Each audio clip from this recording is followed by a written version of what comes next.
지난주에 우리가 신경망에 대해서 뉴럴넷에 대해서 강의를 하면서 이제 여러분이 접하게 된 중요한 개념이 있는데 제가 신경망을 설계한다, 디자인한다 라고 했을 때 무엇을 디자인한다 그랬습니까? 제일 중요한 거는 신경망은 기본적으로 이게 얼마나 레이어가 많은 거랑 상관없이 기본 그 구조는 인풋 레이어, 그러니까 입력층, 그 다음에 은닉층이라고 하는 히든 레이어, 그 다음에 출력층이라고 하는 아웃풋 레이어, 이렇게 세 개의 유형의 레이어로 구성이 되어 있다고 말씀을 드렸기 때문에 신경망을 디자인한다라고 하면 각각의 레이어에 노드의 개수가 몇 개인가, 그게 가장 기본적인 설계의 핵심이 되겠어요. 그래서 인풋 레이어의 노드가 몇 개인가, 그 다음에 히든 레이어의 노드가 몇 개인가. 물론 이제 각각의 그 레이어별로 보면 다시 특히 히든 레이어 같은 경우에 은닉층 같은 경우에는 층이 여러 개로 우리가 구성할 수가 있어요. 그렇게 층이 여러 개일수록 우리는 머신러닝이라고 하지 않고 딥러닝이라고 부른다. 그러니까 머신러닝과 딥러닝 잠시 후에 다시 설명을 드리겠지만 가장 큰 차이는 바로 은닉층, 즉 히든 레이어의 개수가 얼마나 많은가. 많으면 많을수록 딥하다. 그래서 딥러닝이라고 그렇게 부른다고 그랬습니다. 그러니까 결국 각각의 어쨌거나 그 세 가지 유형의 레이어의 노드의 개수가 정해지면 거기에 따라서 자연스럽게 노드와 노드를 연결하는 이제 우리가 그래프 시오리에서 얘기하는 그 아크, 우리는 그 여기서 신경망에서의 아크는 뭐를 나타내죠? 웨이트, 가중치. 그래서 노드와 노드 간에 fully connected 아키텍처를 우리가 기본적으로 전제하기 때문에 우리는 네트워크 자체가 fully connected 네트워크예요. 그래서 노드와 노드 사이에는 가능한 모든 아크는 다 존재한다고 가정을 하기 때문에 웨이트 수가 자동적으로 결정이 됩니다. 그래서 웨이트의 디멘션은 어떻게 정해진다고 그랬습니까? 웨이트는 기본적으로 매트릭스 형태가 되어 있는데 로우와 칼럼의 개수는 어떻게 결정이 돼요? 로우의 개수는 앞에 레이어의, 그러니까 예를 들어서 입력층과 첫 번째 은닉층과 사이에 웨이트는 어떻게 구성이 됩니까? 그 디멘션이 결정이 돼요? 입력층의 개수 곱하기 첫 번째 은닉층의 노드의 개수. 그래서 만약에 입력층이 노드가 뭐 784, 그 다음에 첫 번째 히든 레이어의 노드 개수가 50, 그러면 웨이트는 784 바이 50. 그렇게 디멘션이 결정이 된다. 자, 그러니까 각 층마다 노드 수가 결정이 되면 자연스럽게 웨이트의 디멘션도 결정이 된다. 자, 이게 가장 기본적인 구조적인 개념이 되겠고요. 두 번째가 이제 중요한 게 그 프로퍼게이션인데, 신경망은 결국 신경과 신경 사이에 이제 그 웨이트로 연결이 되어 있잖아요. 그 웨이트를 따라서 좌측에서 우측으로 순차적으로 레이어에서 다음 레이어로 신호가, 시그널이, 이제 여기 신호라는 표현도 하고 우리가 value, 값이 이렇게 왼쪽에서 오른쪽으로 순차적으로 전파가 됩니다. 그러니까 계산이 해서 그 계산된 값, 즉 무슨 얘기냐면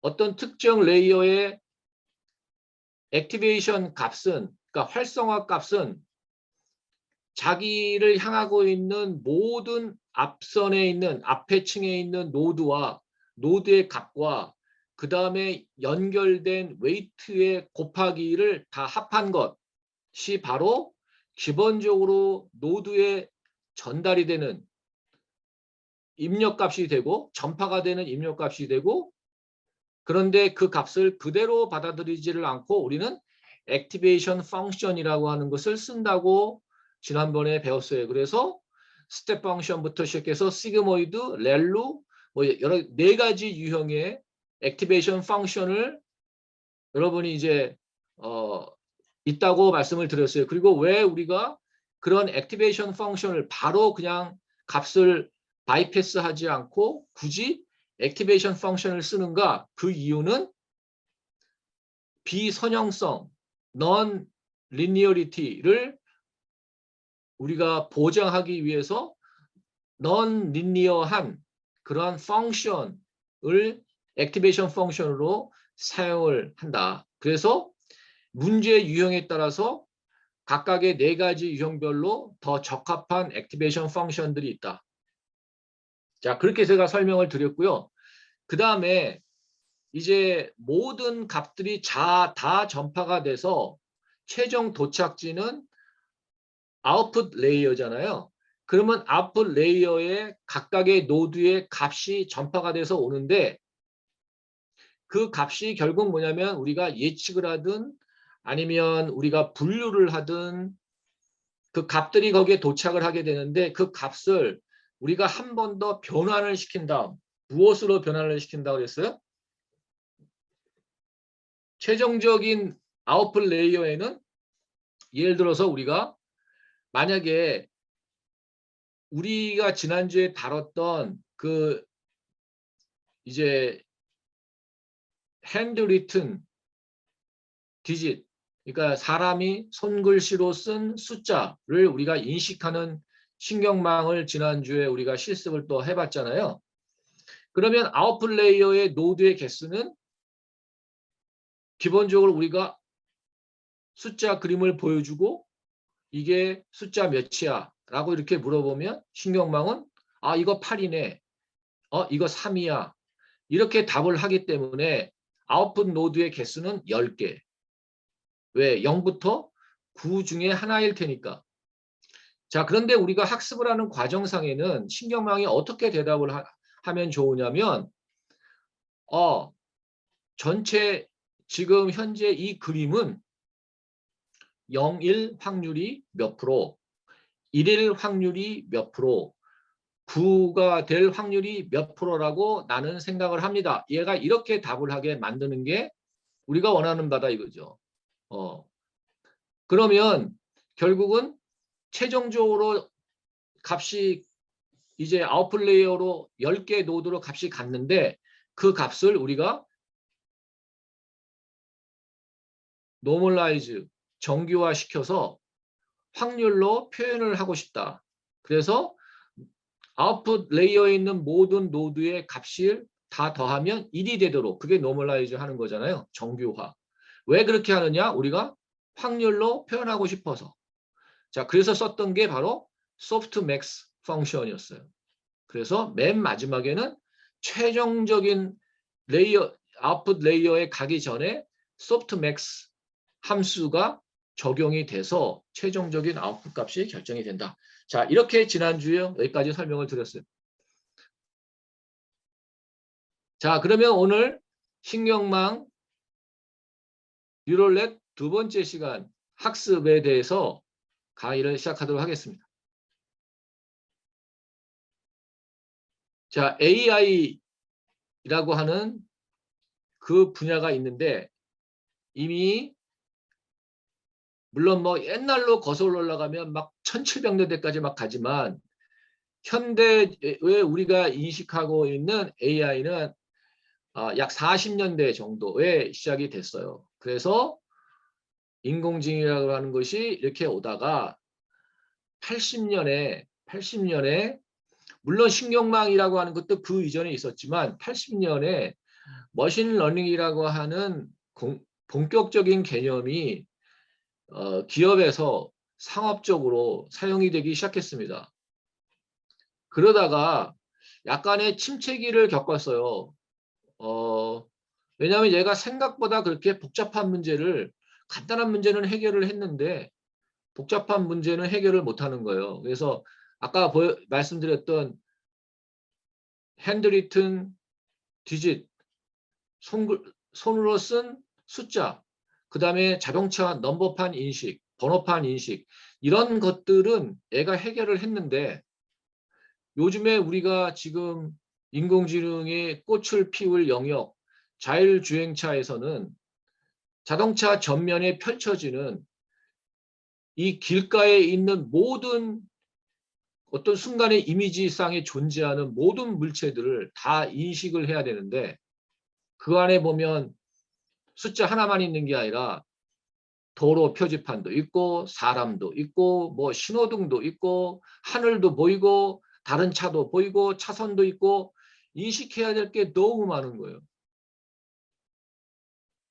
그래서 그런 복잡한 문제는 기존에 있었던 그 머신러닝 간단한 모델로는 해결이 되지가 않는 거예요. 그래서 침체기를 겪었습니다. 그때가 언제냐면 제가 삼성 SDS에서 AI 팀장을 하면서 이제 계열사에 AI 애플리케이션 할 수 있는 데가 어디냐 막 했는데 예를 들어서 그 중에 하나가 삼성 석유화학이라고 있어요. 요즘에는 그게 종합화학이랑 합쳐졌는지 이제 오래돼서 잘 이제 모르겠는데 거기서 이제 그 울산에 공장이 있는데 거기에 이제 유조선에서 원유를 가지고 오면 그 원유가 이제 그 뭐 SK나 GS 칼텍스에 오겠죠? 그럼 거기서 그걸 다시 이제 공장으로 옮겨다 주면 거기서 엔지니어링 플라스틱의 원료인 PTA를 만들어요. 이거 오래됐는데도 기억이 나네요. 프로젝트 한지 오래됐는데. 쉽게 얘기해서 뭐냐면 여러분 가전제품의 그 플라스틱 원료, 예, 그거를 이제 만들기 위한 그게 이제 거기서 만들어서 제일모직 화성 그 여천에 있는데 거기다 주면 거기서 이렇게 그 펠렛이라고 입자들을 만들어줘요. 어쨌든 여기서의 관심은 뭐냐면 원유 가격이에요. 원유 가격. 이게 어떻게 변동이 될 거냐. 그래서 그거를 예측하는 그래서 PTA Price Prediction System이라고 하는 거를 그때 제안을 해서 실제 프로젝트를 했어요. 근데 그걸 뭐로 했냐면요. 이 신경망으로 하지를 않고요. 우리가 중간고사 전에 했었던 그 리즈닝 있죠. 추론. 엑스퍼트 시스템으로 했어요. 그러니 소위 얘기해서 유가를 예측하는 그 담당 부장이 있거든요.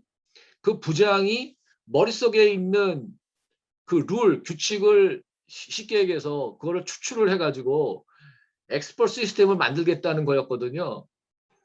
근데 그 사람이 신이 아닌 이상 오다가 갑자기 뭐 유조선이 뭐 갑자기 뭐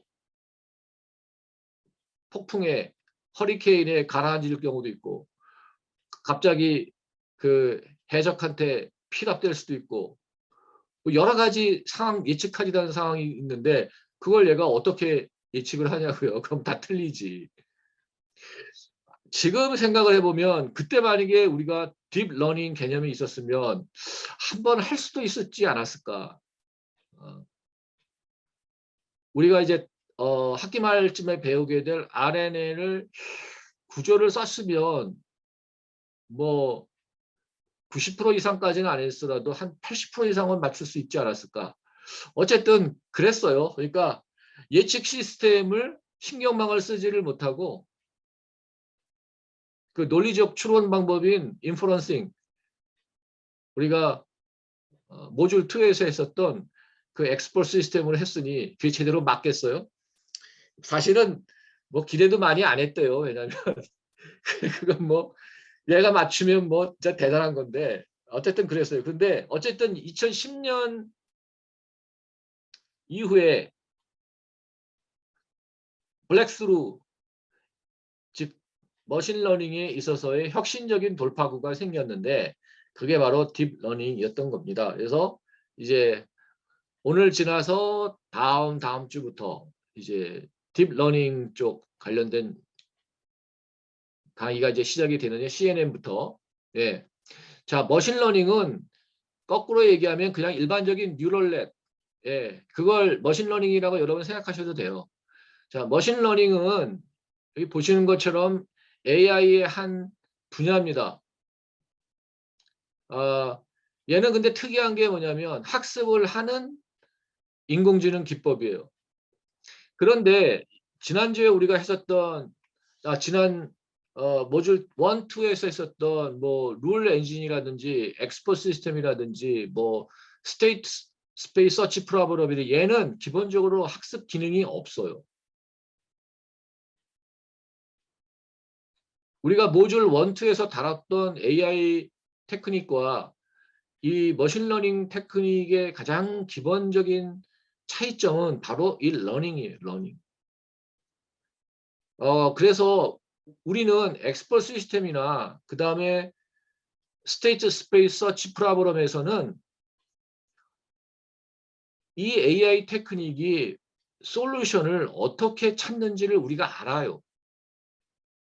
그래서 이걸 어떻게 이 답을 찾았어? 그러면 우리가 이렇게 소위 얘기해서 추적을 해가지고 백트래킹을 해서 이렇게 이런 과정을 거쳐서 이 답이 나와서 제가 강의하면서 계속 뭐 우리 베이지안 네트워크를 할 때 빌리프 네트워크 할 때도 그랬고 답이 이런 순서로 해서 답이 이렇게 나왔어요. 이렇게 추론을 했어요라고 설명을 드렸잖아요. 그런데 머신러닝은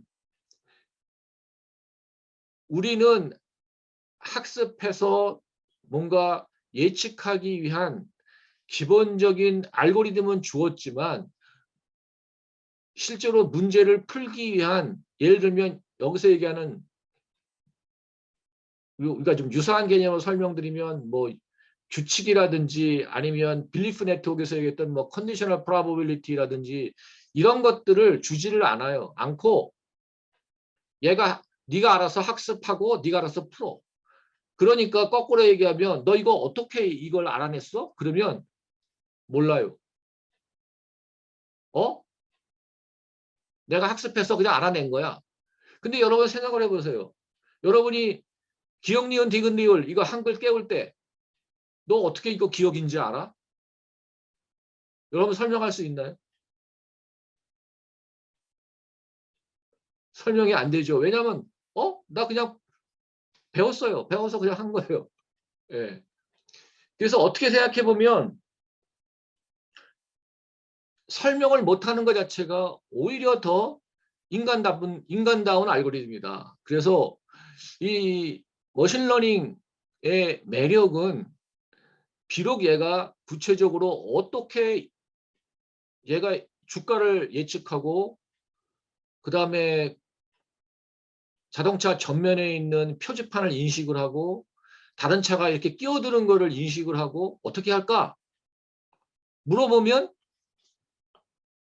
모르겠는데요. 근데 나 할 수 있어요. 왜냐하면 나는 학습을 했기 때문에. 오히려 더 자연스러운 것 같아요. 자, 그래서 머신러닝과 기본 다른적인 여기서 얘기한 뭐 디시전 트리라든지 뭐 인덕티브 로직 프로그래밍 뭐 통계학에서 얘기하는 클러스터링 그다음에 에이전트 시어리에서 얘기하는 그 강화학습 강화학습은 뭐 잠깐만 설명드리면 얘가 어떤 의사결정을 했는데 액션을 취했는데 잘했으면 보상해주고 잘못했으면 페널티 주고 뭐 그런 간단한 약간의 뭐 러닝이 있다고 하지만 정확하게 우리가 어떨 때 보상하고 어떨 때 페널티 준다. 이걸 다 우리가 코딩 안에다가 넣어야 돼요. 예. 그 다음에 여러분이 배웠던 베이지안 네트워크, 빌리프 네트워크 거기다 다 네트워크의 인디펜던스 다 하고 컨디셔널 프로바빌리티 다 주고 그 다음에 베리어블 일리미네이션에 의해서 최종적으로 몇 퍼센트의 확률입니다. 라고 얘기하게 되어 있잖아요. 그 왜 얘가 그렇게 답을 하는지 우리가 다 추적 가능해요. 그런데 뉴럴넷은 추적이 불가능해요. 그래서 너 이거 어떻게 맞췄니? 설명해봐. 설명을 못합니다. 그런데 사람보다 어떨 때는 더 탁월하게 예측하고 구별해내고 실수 없이. 이게 바로 머신러닝의 매력입니다. 그래서 그 아서 세뮤얼이라는 사람이 뭐 논문도 많이 쓰고 AI 그 러닝이나 뭐 백프로포게이션 이런 쪽에 계속해서 연구한 이분이 뭐라 그랬냐면 이 머신러닝이라고 하는 분야는 뭐냐?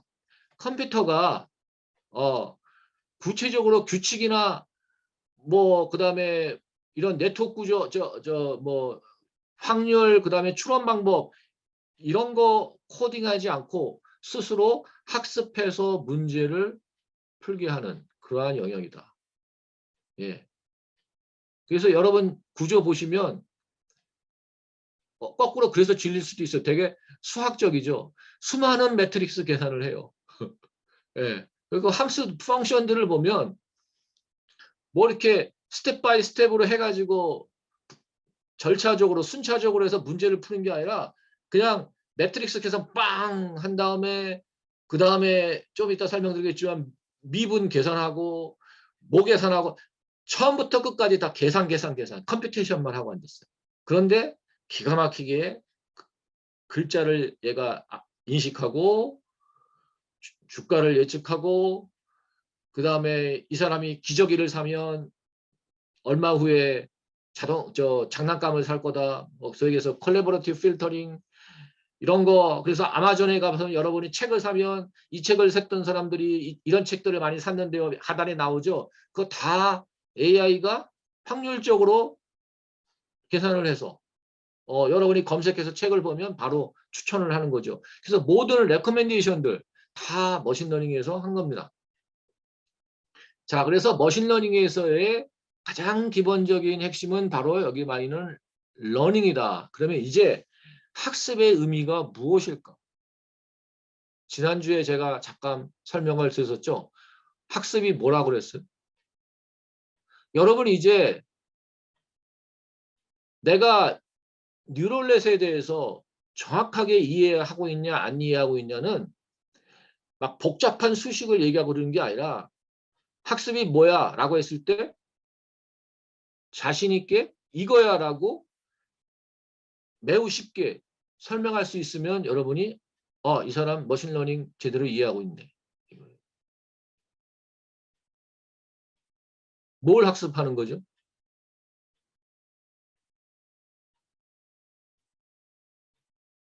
웨이트를 조절한다. 어떻게 웨이트를 조절하느냐? 여기서 얘기하는 에러 펑션, loss 펑션 또는 objective 펑션을 최소화시키는 웨이트로 계속해서 조정을 해서 언제까지 에러 펑션 또는 loss 펑션이 최소화될 때까지 계속해서 웨이트를 조절한다. 그래서 10만 번, 100만 번 반복해서 학습을 하다가 보면 웨이트들이 어떻게 조절이 되어 있냐면 에러 펑션의 값을 최소화하도록 다 튜닝이 된다. 조절이 된다. 이게 바로 학습이다. 자, 그래서 머신러닝은 기본적으로 게싱을 합니다. 처음에 이제 학습을 시작하면 순차적으로 우리가 정해진 그 아키텍처에 따라서 쭉 계산을 한 다음에 이거 숫자 3일 가능성이 99%예요 라고 게싱을 합니다. 처음부터 맞을 리가 없죠. 무조건 틀렸어요. 예, 게스를 했기 때문에 얘가 추측을 했기 때문에 무조건 틀릴 수밖에 없어요. 그러면 어떡하죠? 우리가 훈민정음 우리 가나다라 이거 배울 때랑 받아쓰기 할 때랑 똑같아요. 맞추면 어떡하죠? 우리 엄마가 맛있는 거 줘요. 선생님이 칭찬해요. 틀리면 어떡하죠? 꿀 안 맞죠? 똑같아요. 얘가 처음에 게싱을 했는데 맞았어요. 그러면 나 너무너무 잘했다. 틀리면 어떡합니까? 매를 맞아야죠. 네, 매를 맞는 게 아니고 요새 매 때렸다가 혼나죠. 어떻게 그러면 얘한테 페널티를 주느냐? 웨이트를 조절을 한다. 어떻게 되도록 얘가 정답을 얘기하도록. 예. 그래서 우리가 항상 무엇을 하냐면 얘가 쭉 해서 예측을 하면 정답과 guessing한 값과의 차이를 계산을 한다. 그게 바로 그걸 해주는 함수가 error function. 예. 그래서 이 error function에서 예측한 것과 실제 값과의 차이를 계산한다. 자, 따라서 모든 지금 우리가 다루는 건 다 supervised learning이기 때문에 지도 학습이잖아요. 자, supervised learning의 핵심은 뭐죠? 항상 입력만 주는 게 아니라 정답도 같이 뉴럴넷에 줘야 돼요. 그래야지 얘가 어떻게 하죠? 정답과 그래서 정답을 우리가 뭐 correct answer 이렇게 얘기하지 않고 항상 뭐라고 부른다고 그랬어요? 신경망이 처음에 이미지 레코그니션부터 이제 많이 활성화가 되다가 보니까 이제 드디어 이제 숫자가 뭐 0이냐 기억이냐 알파벳 A냐 B냐 C냐 이런 거를 인식하는 쪽에 많이 시작을 하다가 보니까 자연스럽게 우리가 이걸 레이블이라고 불러요. 레이블. 예, 라벨. 그 레이블이 바로 뭐냐면 정답이죠. 정답. 그래서 인풋과 레이블을 같이 주면 얘가 쭉 해서 맨 마지막에 소프트맥스 펑션의 값이 지나서 이거 3이야 라고 얘기했을 때 정답은 4. 그러면 그 차이를 계산을 하는 거죠. 그래서 그것을 측정을 하고 그러고 난 다음에 그 에라 펑션의 값을 이제 다음번 또 추측을 할 때는 똑같이 바보같이 추출하는 게 아니라 뭔가 얘가 틀렸으니까 다음에는 덜 틀리도록 해야 되는데 여러분 생각을 해보세요. 우리가 뉴럴넷에 있는 전체 구조에서 우리가 뭔가 바꿀 수 있는 거, 즉 학습을 한다는 거 뭔가를 바꾼다는 건데 바꿀 수 있는 게 뭘 바꿀 수 있어요? 입력값? 입력값은 주어진 거니까 못 바꾸죠. 레이블 정답? 당연히 주어진 거 못 바꾸죠. 우리가 뭔가 변경할 수 있는 거는 뭐예요? 웨이트. 나머지 것들은 다 고정된 것들이고 웨이트는 우리가 조절할 수 있는 거예요. 그러니까 뭐 상식적으로 생각을 해도 에러가 발생했다. 얘가 정답을 맞추지를 못했다. 그럼 다음에 뭐를 바꾸면 얘가 정답을 할 수 있을까? 그냥 상식적으로 생각해도 유일하게 우리가 손에 바꿀 수 있는 건 웨이트밖에 없어요. 뭐 노드의 개수를 갑자기 늘렸다 줄였다 할 수 있는 것도 아니고 그럼 문제 자체를 뒤바꿔 버리니까 데피니션 자체를 뒤바꿔 버리니까 그런 건 아니고 우리가 할 수 있는 건 뭐냐면 웨이트를 조절하는 것밖에 없어요. 그래서 의외로 신경망은 되게 구조가 간단해요. 복잡한 구조가 아니에요. 그러니까 막 CNN, RNN 해서 막 레이어가 막 옆으로 수평적으로 막 쫙 늘어나고 RNN에서는 위로 막 늘어나고 막 그래서 막 옆으로 늘어놓고 위아래로 쌓고 막 이러니까 막 복잡해 보이는데 사실 하나하나 들여다보면 되게 간단한 구조예요. 진짜 simple structure. 핵심은 웨이트를 조절하는 수밖에 없다. 예. 자, 그래서 신경망이라고 하는 것의 학습이라고 하는 건 뭐냐면 우리가 에라 펑션의 값을 정하고 그 학습하는 과정상에 에라 펑션의 값이 최소화되도록 즉 거꾸로 얘기하면 얘가 정확하게 맞출 수 있도록 무엇을 하는 것이다? 웨이트를 조절하는 과정이 바로 학습이다. 이렇게 말씀드렸고요. 자, 그러면 딥러닝이라는 게 무엇일까? 이제 본격적으로 들어가기 전에 딥러닝이라고 하는 건 무엇일까? 쉽게 얘기해서 딥이란 말은 뭐라고요? It refers to the number of layers. 즉 깊다는 뜻은 이 층의 개수가 얼마나 많은가를 나타낸다. 자, 그래서 레이어가 많으면 많을수록 딥하다고 얘기하고 그러면 거꾸로 그럼 왜 레이어가 많이 필요할까요? 자, 제가 조금 전에 제가 삼성에 있을 때 프로젝트 설명을 드리면서 그때 딥러닝이 있었으면 해결했었을 텐데 그 말씀을 드렸었잖아요. 이 이유가 뭐냐면은 여기 이제 피처 하이라키라는 단어가 나오는데 여러분이 우리가 이 수업 시간에는 다루는 게 좀 이렇게 간단하게 하다가 보니까 우리 교재 그 예제가 그렇게 집중이 되어 있어서 사실 제가 교재를 막 이것저것 찾다가 왜 여러분이 지금 구매하신 그 교재를 정했냐면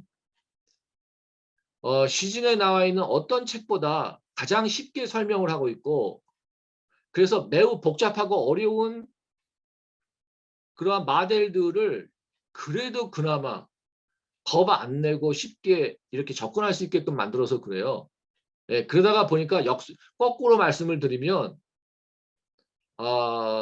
예를 들어서 다음에 하게 될 CNN 문제를 보면 조금 아쉬운 점은 있어요. 왜 그러냐면 지금 우리가 다루는 그 엠리스트 그 데이터베이스에 있는 핸드리튼 디짓은 피처 하이라키가 없어요. 그러니까 아주 단순한 구조로 되어 있기 때문에 사실 CNN이 적합하지는 않죠. 왜냐하면 CNN이 너무 그 문제에는 너무 소위 얘기해서 복잡한 모델인 거죠. 예. 자, 피처 하이라키라는 단어를 잘 여기서 그 주의 깊게 이렇게 보시고 머릿속에 담아 주시고요. 자, 무슨 얘기냐면 우리가 어떤 도로 사진을 찍었다. 그러면 그 도로 사진 안에 물체가 한 개가 아니죠.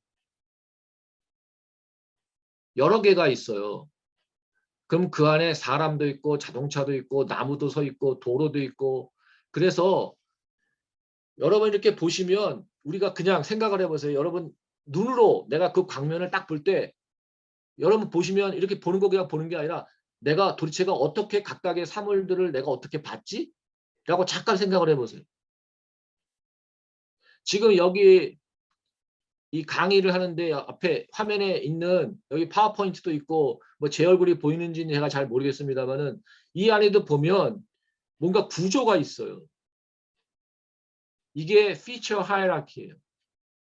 그래서 레이어가 이렇게 겹겹이 쌓이게 되는데 그럼 각각의 히든 레이어들이 무엇을 얘기하냐면 그 안에 우리가 자동차, 그 다음에 나무, 그 다음에 강아지가 길을 건너요.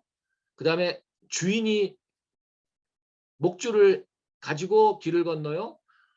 어떤 사람은 꽃을 들고 바삐 뛰어가요. 여러 가지 스냅샷을 딱 찍었을 때 그 안에 보면 여러 가지 오브젝트들이 존재하고 있어요. 그러면 우리 인간은 어떻게 하죠? 순간적으로 오브젝트들을 막 이렇게 인식을 합니다. 아, 여기는 강아지가 있고 여기는 주인이 있고 여기 나무가 있고 이렇게 하잖아요. 근데 그걸 어떻게 하나 생각해 보세요. 먼저 자연스럽게 각각의 오브젝트별로 윤곽, 우리가 이제 컨투어라고 얘기하는데 아니면 보더라인, 경계선을 인식을 합니다. 그래서 아, 이 물체는 여기에 있어. 그런 다음에 그 안에 요게 그래서 보더라인이 결정이 되면 그 다음에 어떻게 하죠? 그 보도 경계선 또는 컨투어 윤곽선 안에 있는 물체가 뭔가를 그 다음에 봐요. 봤더니 이거 고양이가 아니고 개야. 이거는 사람이야.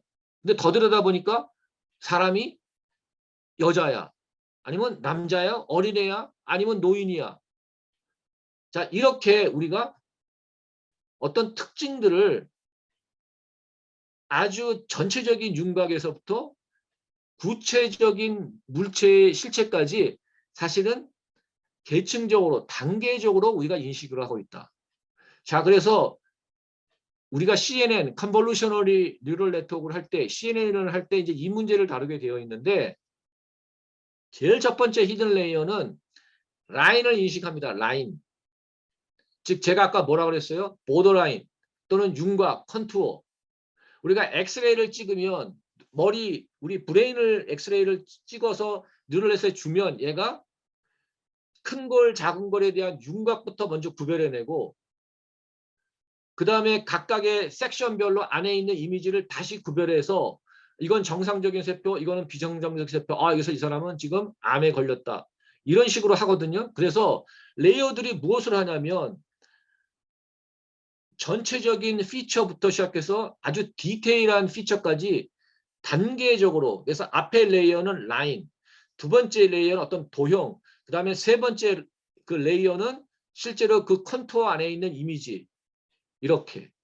그래서 로우 레벨 피처부터 미드 레벨, 그 다음에 하이 레벨 피처까지 계층적으로 먼저 필터링을 하고 난 다음에 그 다음에 각각의 그 섹션에 위치해 있는 물체가 사람인지 강아지인지 이렇게 이해하는 게 우리 기본적인 우리 비전 시스템이거든요. 그렇게 하기 위해서는 신경망도 레이어가 여러 개가 필요하다. 그래서 각각의 레이어가 무엇을 하느냐? 그 복잡한 피처 하이라키를 얘가 먼저 찾아내서 이 과정을 거친 다음에 맨 마지막에 나오는 이제 하이 레벨 필터링을 지나고 나면 실제로 각각의 이제 사람 물체, 그 다음에 뭐 강아지, 뭐 과일 이런 것들이 나와요. 그러면 이게 사과다, 바나나다 이렇게 알 수 있듯이 맨 마지막에 이제 우리가 기본적으로 하고 있는 그 분류 작업, 클래시피케이션 또는 레코그니션을 이렇게 하게 됩니다. 자, 그래서 왜 딥러닝이 필요하느냐? 이 우리가 예측하고자 하는 어떤 대상 안에 있는 그 복잡성, 컴플렉서티, 여기서 얘기하는 피처 하이라키를 구별해내는 작업들이 필요한데 그걸 할 수 있는 방법은 레이어를 여러 개 두는 것이다. 자, 그러면 레이어가 여러 개가 되면 될수록 뭐가 늘어나죠? 엄청난 양의 컴퓨테이션을 해야 됩니다. 왜냐하면 계속 매트릭스 곱해야 돼요. 곱하고 그러다 보니까 엄청난 계산량이 필요해서 일반적인 CPU로는 그 계산을 다 감당을 못합니다. 그래서 GPU라고 하는 그래픽 프로세싱 유닛, 이 복잡한 이미지들에 있는 각각의 피처 하이라키를 계산해내기 위해서는 여러 개의 히든 레이어가 필요한데 히든 레이어가 필요하다 보니까 엄청난 양의 계산, 매트릭스 컴퓨테이션이 필요하다. 그래서 그것을 빠르게 감당할 수 있는 특별한 CPU. 그래서 Central Processing Unit, 보통 CPU가 그렇게 얘기하는데 GPU라고 Graphic Processing Unit이라고 하는 거를 이제 그게 나온 거고 가장 대표적인 회사가 이제 NVIDIA라고 하는 그 회사죠. 예, 그래서 이 AI가 뜨면서 가장 주가가 많이 뜬 회사 중에 하나가 엔비디아. 예, 그 회사인데 어쨌든 GPU는 이 복잡한 그 계산을 감당하기 위한 특별한 CPU다. 자, 그래서 딥러닝이라고 하는 것은 다시 설명드리면 히든 레이어, 특별히 히든 레이어를 여러 개를 둠으로써 어떤 복잡한 문제가 가지고 있는 내부적인 복잡성. 자, 이미지 문제인 경우에는 여기서 얘기하는 피처 하이라키를 먼저 걸러내고 그리고 난 다음에 이제 각각의 걸러낸 다음에 이미지에서 구체적으로 얘가 이제 사람이다, 뭐 고양이다, 개다. 이거를 할 수 있게끔 하려고. 만약에 그렇지 않고 이렇게 레이어를 여러 개 두지 않고 하면 거의 감당이 안 돼요. 왜냐하면 그 안에 이미지가 너무 많기 때문에. 그래서 기본적으로 필요한 게 뭐냐면 마치 사람처럼 물체를 인식을 해야 되기 때문에 그 어떤 위치에 있는 그 물체가 무엇인 그 다음이고 일단 경계선들을 구별을 해서 이 안에 5개, 6개. 그리고 여러분이 이제 보면 생각해 보세요. 숨은 그림 찾기, 뭐 틀린 거 찾기. 그럴 때 잘 찾는 사람, 못 찾는 사람 있잖아요. 그 차이가 뭘까요? 우리 눈으로 어떤 사진을 봤을 때 어떤 사람은 매우 정교하게 그 경계선을 찾아서 아, 여기에 강아지 숨어 있네. 자, 그렇게 하려면 뭐가 필요하다고요? 히든 레이어를 더 두면 얘가 그걸 해준다 얘기. 그래서 히든 레이어 개수가 늘어나면 늘어날수록 사실은 피처 하이라키, 즉 무슨 얘기냐면 복잡한 그림에서 각각 다르게 인식할 수 있는 능력이 늘어나기 때문에 아마 숨은 그림 찾기 그러면 인간보다 훨씬 더 빨리 찾을 거예요. 그런데 그렇게 못하는 이유가 뭐죠?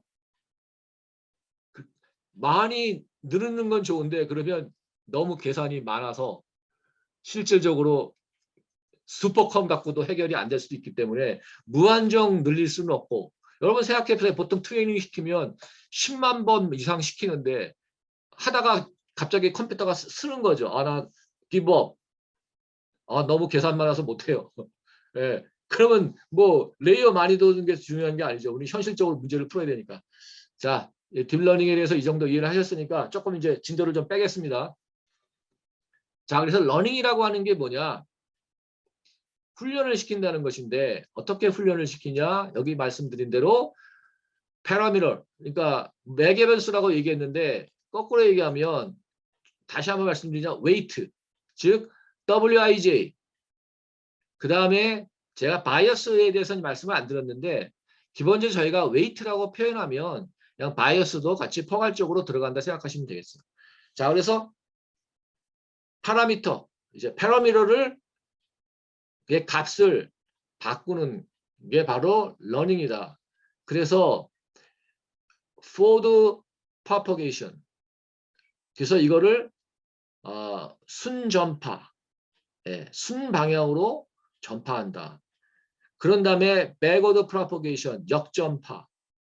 즉 시그널을 인풋에 들어오는 시그널들을 이 웨이트를 따라서 웨이트 곱을 해서 다음 노드로 전달을 하고 다음 노드에 전달된 값은 다시 웨이트와 곱을 해서 그 다음 노드로 전달이 되고 노드에 전달이 될 때마다 우리가 액티베이션 펑션이라는 펑션을 사용을 해서 값들을 이제 조절을 좀 하죠.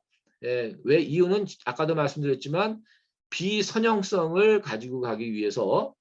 그리고 나서 최종적으로 이렇게 도착을 하게 되면 여기서 이제 예측을 하게 됩니다.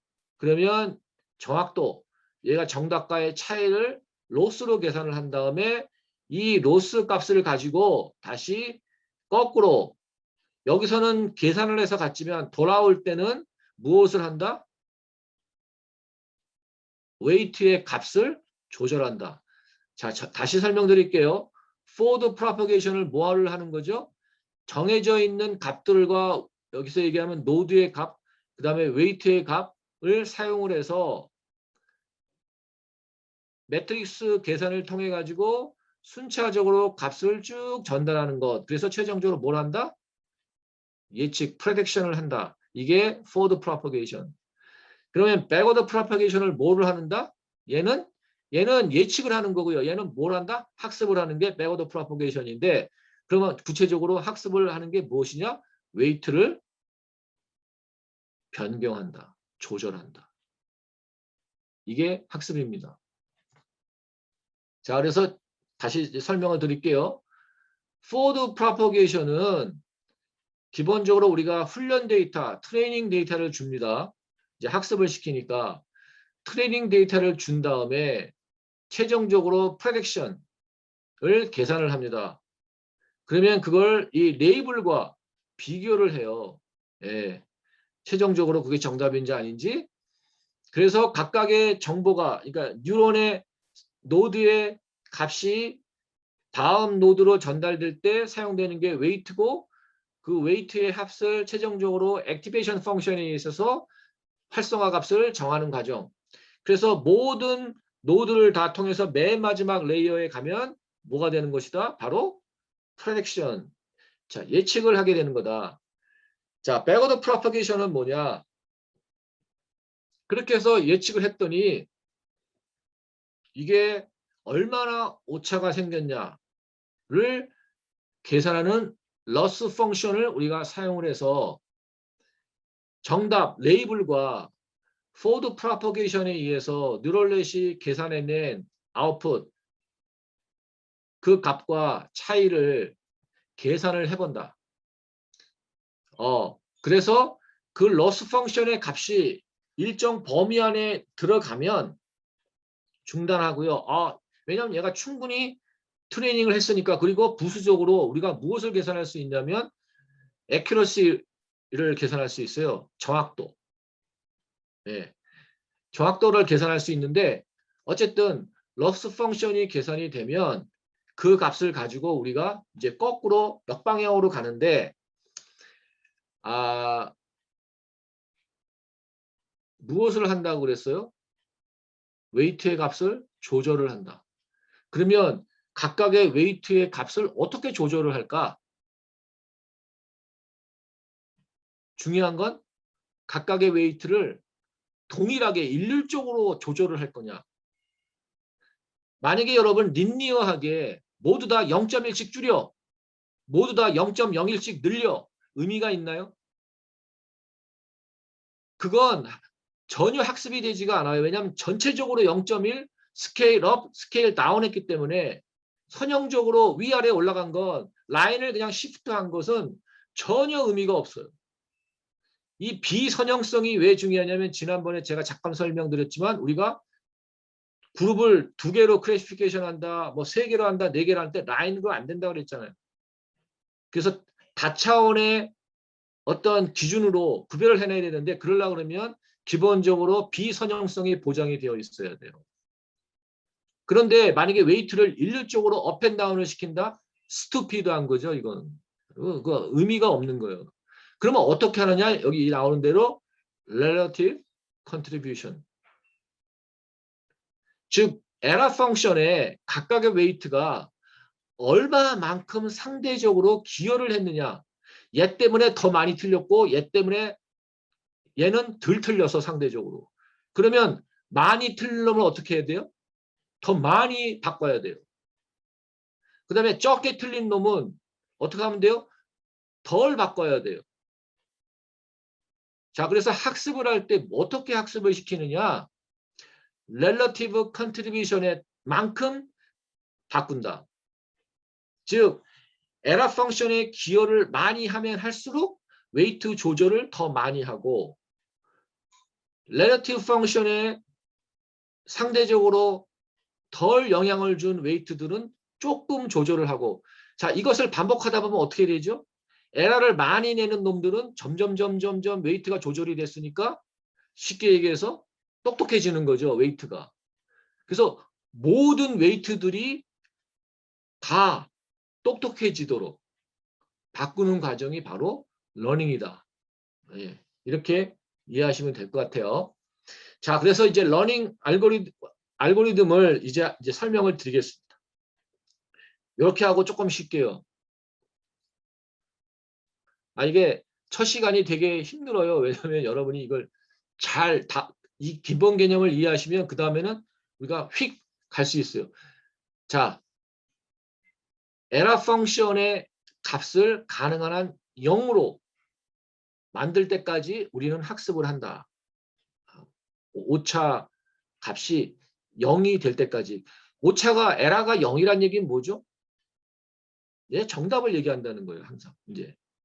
자, 그럴 때 우리가 어떤 테크닉을 쓰느냐?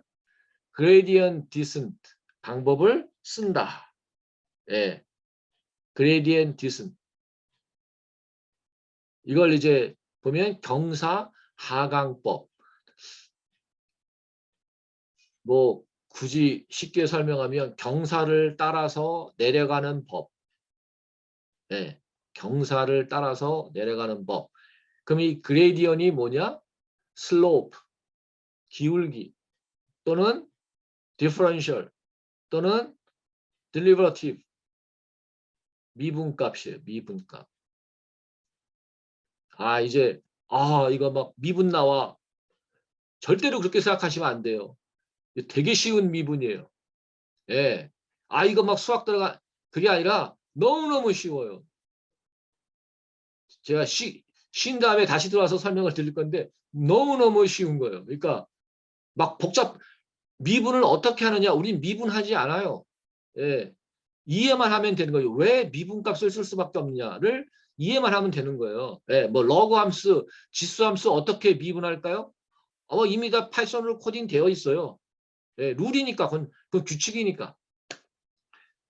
자, 그러면 무엇에 대한 그레디언이냐?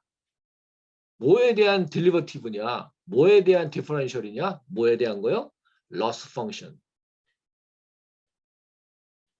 loss 펑션이 정의가 될 거 아니에요? 이따가 보실 건데 그 loss 펑션을 미분하는 거예요.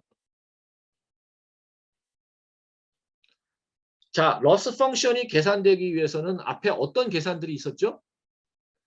웨이트 매트릭스의 멀티플리케이션이 계속해서 일어나서 뒤에 최종적으로 프레딕션이 되었고 그 프레딕션에서 정답 레이블과 값을 계산한 게 바로 럭스 펑션이기 때문에 이 러스 펑션 안에는 어떤 변수들이 안에 내포되어 있다고 볼 수 있어요? 자연스럽게 웨이트. 웨이트를 하나의 변수라고 본다면 이 러스 펑션 안에는 수많은 웨이트 베리어블들이 그 안에 다 있는 거예요. 그래서 러스 펑션을 우리가 미분을 한다는 얘기는 결국 뭐냐면 우리가 미분을 하면 뭐에 대해서 미분하죠? 베리어블, 변수에 대해서 미분하잖아요. 그러면 변수라는 건 기본적으로 뭐예요? 값을 여러 개 가질 수 있는 게 변수잖아요. 상수는 값을 하나만 갖고 있는 거고. 자, 그러면 우리 뉴럴넷에서 변수는 뭐예요? 웨이트예요. 상수는 뭐예요? 인풋값. 인풋값은 상수예요. 그건 주어진 것이 우리가 바꿀 수 있는 게 아니에요. 그러니까 결국 우리가 미분의 대상은 뭐죠? 웨이트입니다. 그래서 partial derivatives, 웨이트 각각 하나를 편미분하면 돼요. 편미분이 뭐죠? 나머지 변수는 고정됐다고 가정하고 특정 변수에 대해서만 미분하는 것. 이게 편미분이잖아요. 네. 미분의 의미는 이제 좀 쉬었다가 다시 들어와서 제가 설명드릴 테니까 자 오늘 지금 이 시점에는 여러분 뭘 중요하다고요? 에라 펑션의 미분을 계산을 하고 이게 바로 웨이트를 조절하는 데 있어서 핵심적인 값이다. 자 그런데 여기 중요한 게 뭐냐면 글로벌 미니멈 즉 에라 펑션이 최소화되는 방향으로 descend 내려간다. 내려가는 방향으로 어떻게 한다고요? 웨이트를 조절한다. 이게 학습 알고리즘의 핵심이에요.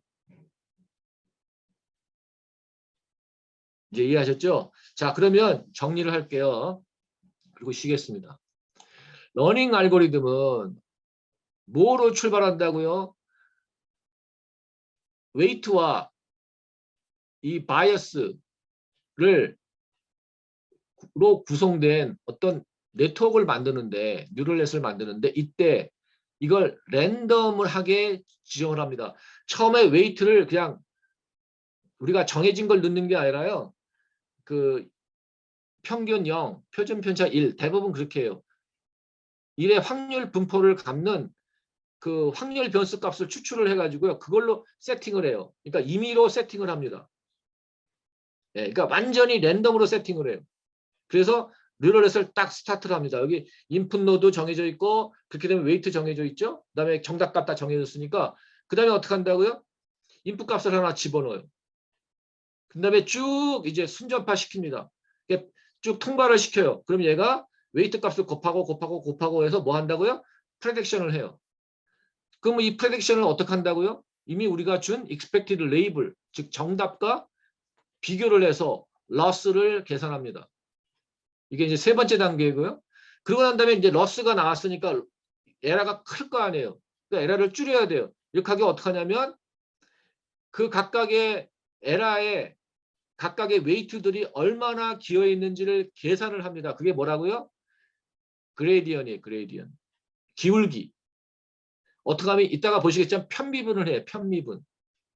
예. 편미분은 되게 쉬워요. 나머지는 다 고정시키고 나머지는 다 상수라고 생각하고 특정 변수를 기준으로 하니까 그래서 웨이트가 예를 들어서 뭐 한 400여 개 된다. 그러면 미분 400번 하는 거예요. 웨이트가 400개다? 그럼 400번 미분하는 거예요. 전체를 통으로 하지 않습니다. 편미분을 하는 거예요. 왜?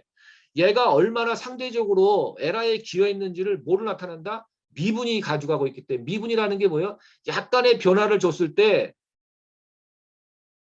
얘가 종속 변수에 어떤 영향을 주는지를 나타내는 게 이게 미분값이잖아요. 예. 자, 그래서 백프로퍼게이션을 순차적으로 쭉 미분을 해서 값이 딱 나오면 어떻게 한다고요? 그 값을 사용을 해서 어떤 웨이트는 위로 올라가고 어떤 웨이트는 아래로 내려가고. 근데 그 방향이 전체적으로 봤을 때 어떤 방향이라고요? 미니멈 값을 향하는 방향으로. 이렇게 웨이트를 조절하는 게 요 다섯 번째 단계고요. 그래서 이와 같은 forward propagation, backward propagation을 수만 번 반복하다가 보면 에라 펑션이 최소화되는 그러한 상태로 이렇게 수렴을 하게 된다. 이게 러닝 알고리즘의 핵심입니다. 자, 그래서 설명드린 러닝 알고리즘을 그림으로 이렇게 보면 먼저 우리가 파라미터 밸류 즉 웨이트와 그 다음에 바이어스의 값을 정한 다음에 여기에 이제 인풋 값 x를 쭉 통과를 시키면 웨이트와 바이어스를 사용을 해서 매트릭스 곱을 통해 가지고 이제 출력의 값을 우리가 추정을 하죠. 예. 이제 이때 우리가 그 y 값, 즉 레이블의 값, 그러니까 우리가 항상 할 때는 트레이닝을 할 때는 중요한 게 입력 값과 그 다음에 정답, 즉 레이블이죠. 두 개를 가지고 있어야 된다. 예. 그래서 우리가 예측한 이 y 값과 그 다음에 실제 정답 값의 차이를 오차를 이제 계산을 하고 이 오차 계산된 걸 가지고 우리가 백프로퍼게이션에 의해서 파라미터 즉 웨이트와 바이어스를 어드저스트 조절한다. 예. 그래서 그 다음에 또 그 다음에 레이블드 인풋 이그샘플을 또 여기다가 투입을 하면 똑같은 방식으로 조절하고 또 새로운 인풋 값 줘서 조절 이렇게 해서 계산해서 조절하고 이걸 이제 10만 번 반복하다 보면 결국 뭐가 바뀐 거죠? 웨이트와 바이어스가 조절이 되는데 어떻게 조절이 되느냐? 에라의 값이 최소화되도록 에라 값이 최소화되도록 그렇게 조절하는 게 바로 러닝 알고리즘이다. 이렇게 이해하시면 되겠어요. 자, 여기서 우리가 다루고 있는 이 머신러닝은 철저하게 데이터 드리븐 러닝입니다. 그래서 빅데이터 분석이라고 우리가 얘기를 하는데 빅데이터 분석에는 기본적으로 머신러닝이라고 하는 것이 그 바탕에 깔려 있을 수밖에 없어요. 그리고 러닝을 제대로 하려면 우리가 뭐가 필요하죠? 엄청난 양의 데이터가 많으면 많을수록 우리가 더 많이 학습할 수 있기 때문에 빅데이터 분석과 인공지능의 특히 뉴럴넷은 불가분의 관계예요. 그러니까 둘이를 떼어놓을 수가 없는 관계다. 자, 그러면 이 우리가 딥러닝의 차이점은 뭐냐면 아까 잠깐 설명드렸었는데 이와 같은 핸드리튼 디짓이 있을 때 사람은 어떻게 하죠? 이걸 우리가 알고리즘을 만들어 가지고 이게 특정한 패턴이 존재하고 있기 때문에 제가 대학원에 있을 때 제가 짠 비전 프로그램은 어떻게 되어 있냐면 아주 단순해요. 진짜 픽셀 바이 픽셀 다 계산을 해가지고 이렇게 나오면 숫자 0 그렇게 하라고. 그러니까 학습이 있는 게 아니라 예, 제가 갖고 있는 그 패턴에 의해서 이런 식으로 계산이 나오면 0, 1, 2, 3, 4 했어요. 그러니까 철저하게 제가 다 코딩을 한 거죠. 그 다음에 두 번째 방법은 뭐냐면 일부는 사람이 하고 일부는 머신러닝이 하는 방식이 두 번째 방식인데 즉 사람이 복잡한 피처를 먼저 걸러줘요. 그래서 시프트라든지 허그라든지 이와 같은 시프트 같은 경우에는 이제 우리가 어떤 광경을 봤을 때 그 스케일을, 지금 무슨 얘기냐면 거리를, 그러니까 우리가 보고자 하는 그 대상과 내 눈과의 거리를 늘렸다가 줄였다 이렇게 하면서 이제, 그러면 뭐냐면 내가 보는 게 전체 그림상을 바라볼 때가 있고 어떤 특정 지역, 예를 들어서 지붕이다, 거기에 어떤 꽃이 하나 있다, 이제 그런 것들을 스케일에 의해서 조절을 하는 걸 먼저 사람이 하고, 그리고 난 다음에 개별 물체에 대해서 야 이거 지붕이야? 이거 꽃이야?를 이제 머신러닝에다가 물어보는 게 두 번째 방법이고, 딥러닝은 어떻게 한다고요? 레이어를 더 깊게 두고 피처 디텍션까지도 다 신경망이 하도록 하는 게 세 번째 딥러닝이기 때문에, 자 요즘에는 거의 우리가 앞에 두 개는 쓰지 않고, 왜냐하면 딥러닝에서 가능하기 때문에. 그래서 우리가 창작물까지, 즉 락 음악을 막 작곡을 하고 그다음에 그림을 막 디자인을 막 창의적으로 하고 이러는 신경망까지 나오겠다는 거죠. 우리가 러닝을 하기 위해서는 트레이닝 데이터가 일단 필요하다. 그건 말씀드렸죠. 자, 그러면 학습을 시킨 다음에 우리가 어떡하죠? 잘 훈련 받았네. 그게 끝이 아니라 테스트를 해봐야 됩니다. 우리가 열심히 받아쓰기 훈련을 했으면 그 다음에 뭐 하죠? 우리 이제 가나다 이거 다 열심히 이제 학습을 했으면 그 다음에 뭐 하죠? 받아쓰기 해야 되죠. 네, 똑같이 머신러닝도 테스트를 해야 됩니다. 그래서 우리가 항상 데이터셋을 두 개를 가지고 있는다고 그랬어요. 트레이닝 데이터, 테스트 데이터. 자, 여기서 이제 오버피딩의 이슈가 나오는데, 오버피딩은 무슨 의미냐면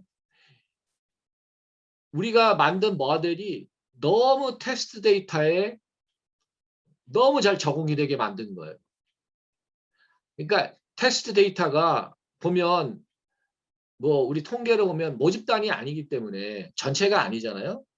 일부의 데이터를 갖고 트레이닝을 한 거기 때문에 얘가 제너럴라이즈드 된 데이터가 아니에요. 모든 데이터, 일반화된 데이터가 아니라 어떤 특정한 데이터 셋이에요. 근데 얘가 너무 거기에 잘 맞추면 거꾸로 트레이닝 데이터에 최종적으로 트레이닝이 끝난 다음에 애큐러시는 거의 99. 몇 %인데 실제로 또 테스트를 해봤더니 테스트 데이터를 넣어서 해봤더니 얘가 애큐러시가 한 80%밖에 안 나오는 거예요. 자, 이럴 때 우리가 이 현상을 뭐라고 그러냐면 오버피딩. 우리 다음 주에 이제 오버피딩을 어떻게 우리가 극복을 하느냐에 대한 이제 해결안을 다루게 될 텐데, 오버피딩은 뭐냐면 너무 트레이닝 데이터에 잘 적응이 돼서 오히려 일반화된 얘가 학습을 하지 못하고, 쉽게 얘기해서 이런 거죠. 어떤 특정 문제집은 너무나 잘 풀어요.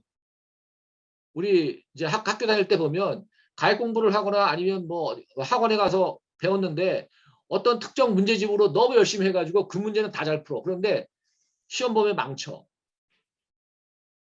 그 이유가 뭐죠? 얘가 너무 거기에 잘 오리엔티드 된 거예요. 예. 그래서 오버피딩의 이슈를 우리가 어떻게 극복하느냐도 이제 우리가 다루게 됩니다. 중요한 건 뭐냐면 트레이닝이 끝나면 반드시 테스트를 하기 때문에 데이터셋을 두 개를 가지고 있어야 된다.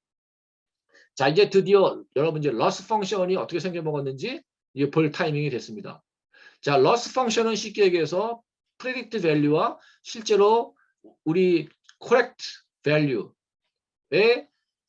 inconsistency, 여기 inconsistency라고 했는데 어떤 정확도, 얘가 그러니까 정답을 맞추느냐 안 맞추느냐를 계산한 거고, 얼마나 많이 틀렸냐, 예, 왕창 틀렸냐 아니면 조금 틀렸냐, 이거를 계산해내는 게 loss 펑션이고, 이건 non 네거티브 밸류입니다. 반드시 양수로 나와야 되는 거죠. 그래서 loss 펑션 자체, 우리의 목적은 loss 펑션의 값이 최소화되도록 이렇게 하는 게 우리의 목표다.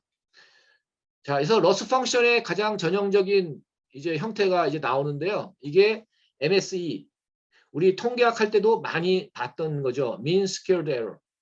예.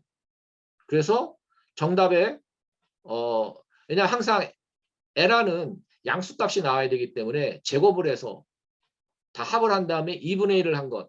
그래서 밑에 보시면 이제 y가 우리가 예측값이고 t가 정답 레이블인데, 그러니까 이 경우에는 뭐 숫자가 얼마죠? 2죠. 정답은 2입니다. 이렇게 나와 있으면, 예, 이게 원합 레이블로 하면 이렇게 나온다고 그랬잖아요. 예, 그래서 정답은 원래 2인데 표현을 이렇게 10개의 엘리멘트로 구성해 벡터로 표현할 때 이렇게 한다. 그래서 001, 그러면 얘가 2구나. 이거 이해다 하시죠? 그러면 얘는 근데 뭐라 그랬어요? 1 확률이 0.6이라고 지금 예측을 했습니다. 언제 정답이 돼요? 이게 1이라고 하면 얘가 정답이 되겠죠? 민 스퀘어드 에러에다가 대입을 하면 이제 오차율은 0.09 정도 나옵니다. 예, 이게 민 스퀘어드 에러고요. 자, 그런데 이제 우리가 대부분의 뉴럴넷에서 쓰는 것은 이 CEE, 크로스 엔트로피 에러입니다. CEE를 우리가 쓸 건데요. 얘의 특징은 뭐냐면 이게 우리가 원핫 레이블을 쓰기 때문에 만약에 얘가 정답으로 예측할 경우에 이 포지션의 값이 얼마가 되겠죠? 1. 그렇죠? 만약에 얘가 정답으로 예측했다면. 예. 그래서 만약에 YK가 1이 되면 에러가 0이 되도록 만드는 함수가 바로 이 크로스 엔트로피 에러 펑션이에요. 그렇게 만들어져 있는 펑션이에요. 여기 보시면 YK 값이 1이 되면 전체 값이 러스가 러그 YK가 0이 됩니다. 예. 그래서 이게 왜 그럴까라고 생각하지 마시고 이 원핫 레이블로 이렇게 표현을 하기 때문에 Y가 정답을 얘기했을 때 에러가 얼마가 돼야 돼요? 0이 돼야 되잖아요. 그렇죠? 예. 0이 돼야 되니까 그렇게 나타낼 수 있는 함수는 바로 이 러그 함수를 쓰는 거다. 그래서 T, Y, YK. T가 뭐죠? 얘가 정답. 그 다음에 YK는 예측값. 그러니까 정답 곱하기 러그 YK의 시그마 값의 앞에 마이너스를 붙여준 게 바로 크로스 엔트로피 에러다. 예. 그런데 이 값이 마이너스가 나오기 때문에 얘는 항상 2는 이렇게 다시 플러스 값으로 나옵니다. 예. 자, 그러니까 이 크로스 엔트로피 에러를 보면 이렇게 T, YK 이렇게 되어 있다 보니까 이 자체가 뭐라고요? 비선형 함수고 TK는 상수죠. 왜? 정답이니까 주어진 거예요. 그러면 YK가 계속 바뀔 거 아니에요? YK가. 예, YK가 바뀔 텐데 YK가 즉 여기서 얘기하는 0.1, 0.05, 0.6 이 값들이 어떻게 나온 거죠? 인풋 값과 웨이트를 곱해서 나온 결과값이 이겁니다. 따라서 이제 문제는 얘를 어떻게 한다고요? 즉 YK를 앞에 러그를 씌웠지만 결론적으로 뭐냐면 YK의 값을 결정하는 데 참여한 모든 변수에 대해서 미분을 앞으로 하게 됩니다. 그러면 그 변수들이 뭐라고요? 다 웨이트 또는 바이어스. 그래서 CEE, 크로스 엔트로피 에러는 기본적으로 비선형 함수고 이 비선형 함수의 특별히 Y값은 이게 computed value인데 계산된 값인데 어떻게 계산됐다? weight라는 변수들이 곱해져서 나온 거기 때문에 YK를 미분을 한다 하면 결국 무슨 얘기냐면 YK 계산에 참여한 모든 변수들 즉 weight를 미분하는 것이다. 자, 이렇게 이해를 하시고 진행을 할게요. 만약에 이게 이제 배치 러닝이다. 그래서 한꺼번에 동시에 여러 개의 그 인풋 값을 줬다. 그러면 그냥 n분의 1 하면 되는 거예요. 뭐 어려운 거 아닙니다. 쉽게 이렇게 이해를 하시고요. 자, 그래서 이제 파이썬 코드가 이제 슬슬 나오는데 우리 그 소스 코드 챕터 4 디렉토리 밑에 보면 데이터 set reading이라 있는데 여기 보시면 이제 트레이닝한 데이터 그다음에 얼마나 배치 사이즈로 가져올 것인가.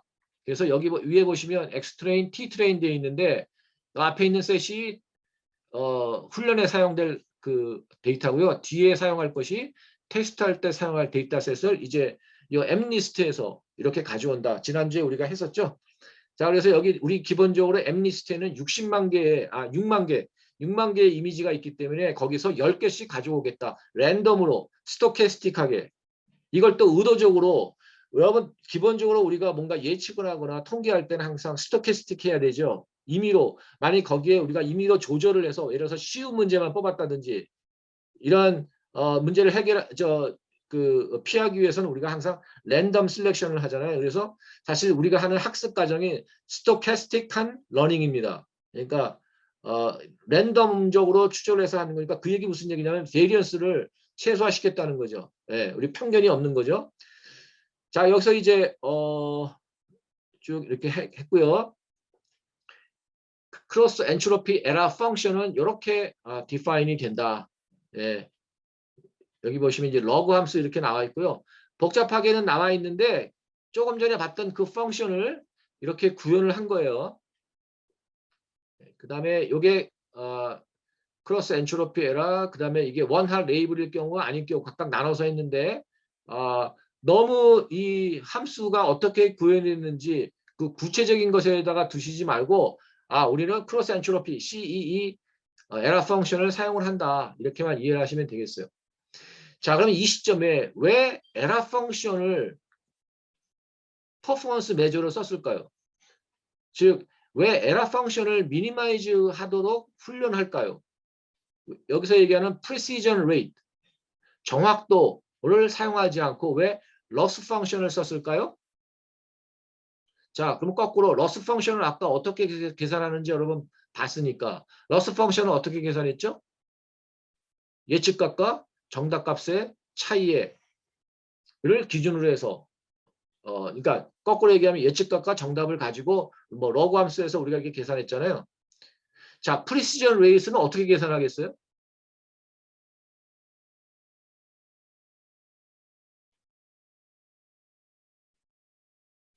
전체 예측한 거가 만약에 10,000건이다. 그러면 10,000건 중에 예서 900건을 만족시켰다. 그러면 얘가 프리시전 레이시 얼마가 되죠? 0.9 또는 90%.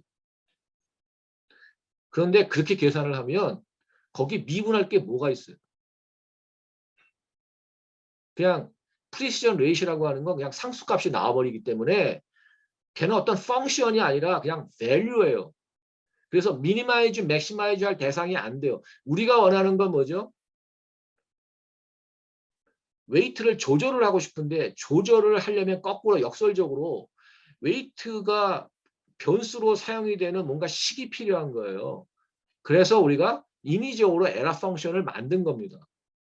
에러 펑션의 의미는 정확하게 정답과 차이를 나타내는 펑션이기 때문에 무조건 필요한데 이걸 프리시전 레이시라고 하는 걸 쓰지 않고 에러 펑션을 쓴 이유는 무슨 이유 때문에 그렇다고요?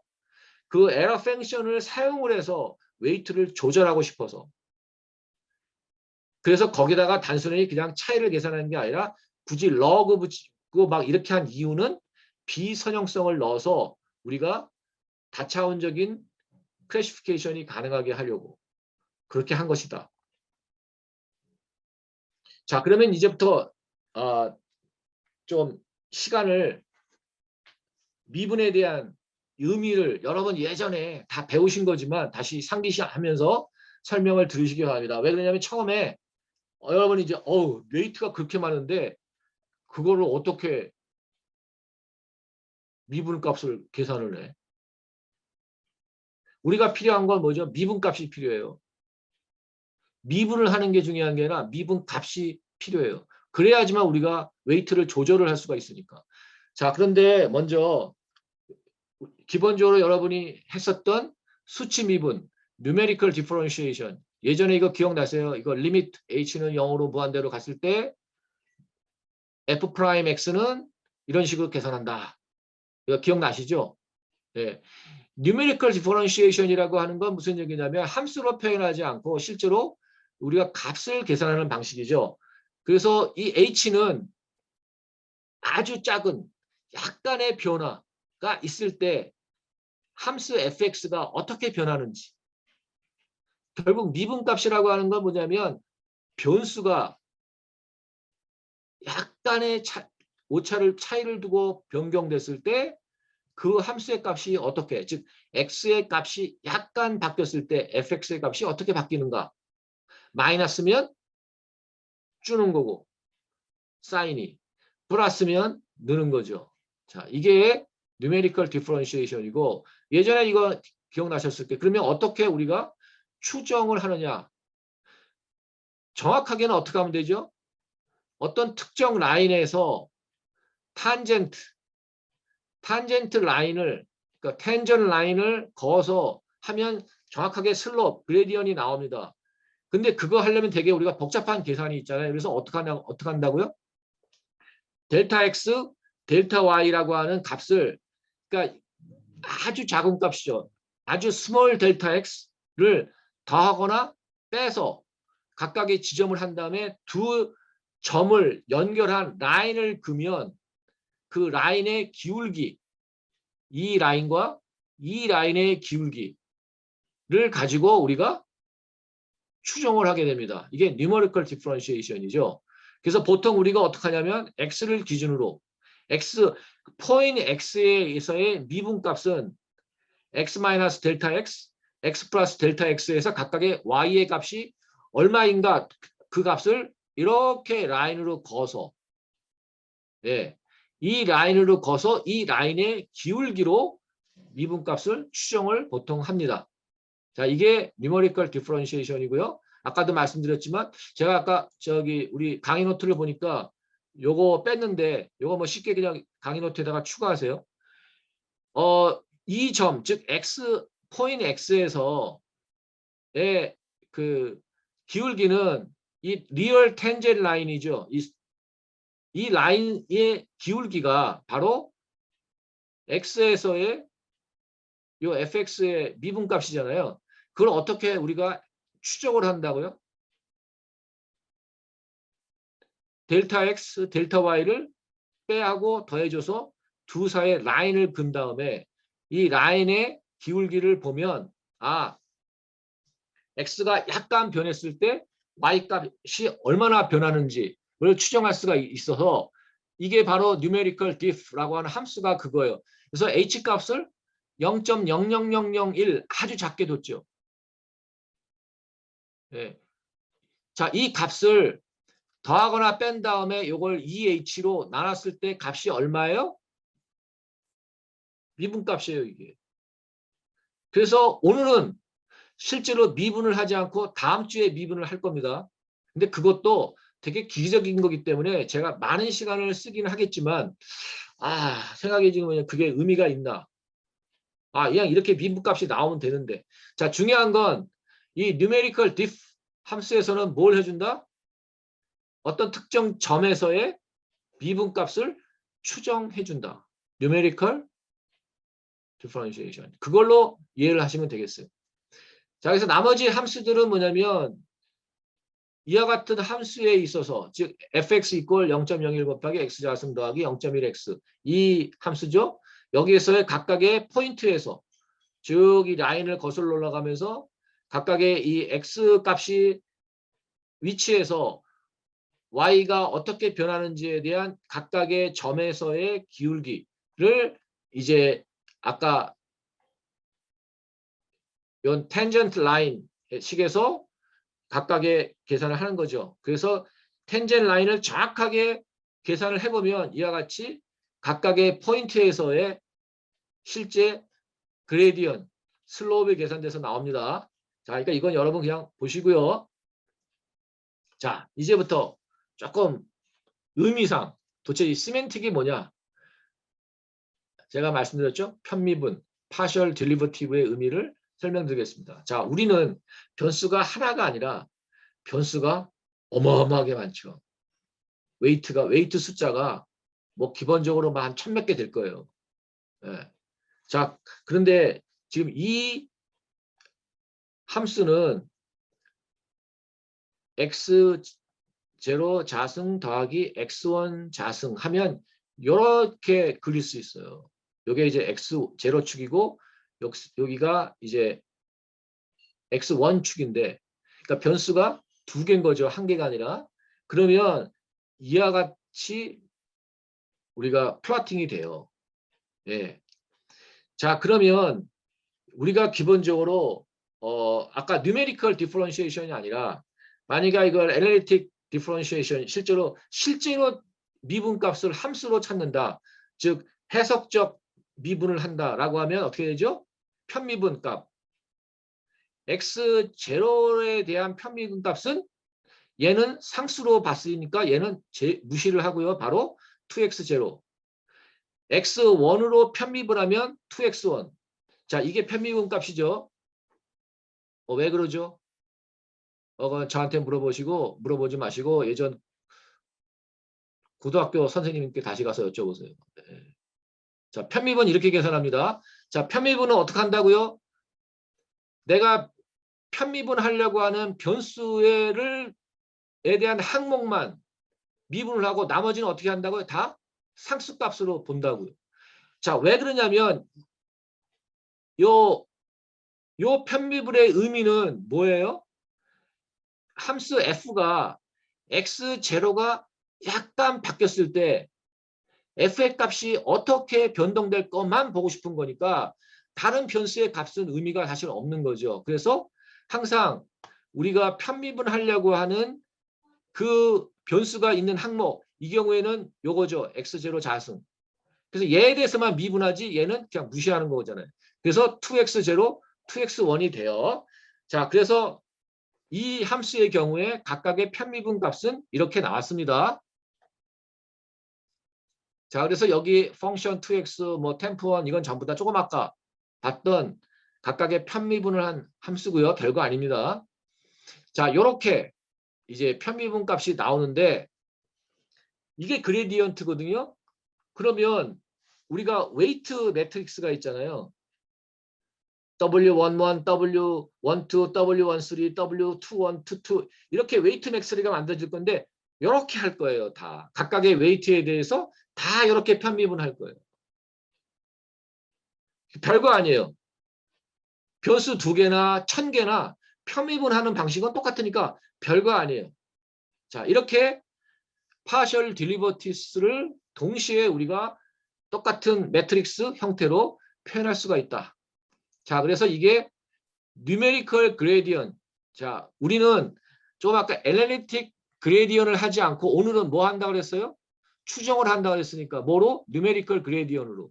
그냥 값에 대한 추정만 필요하니까 우리는 이 numerical gradient, 즉 이 함수의 이 변수에 대해서 미분해 주세요. 미분값을 알려주세요. 하면 이 함수를 쓰는 거예요. 자, 이제부터 방향성에 대한 설명을 드리겠습니다.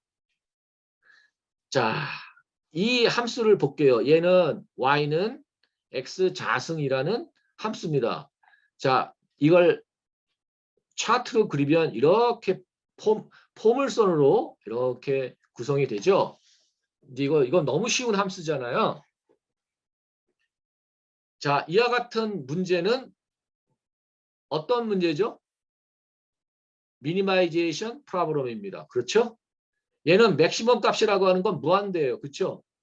이렇게 함수가 구성이 되어 있으면 우리의 관심사는 미니멈이 어디에 있을까? 어느 점에서 최소값을 가질까?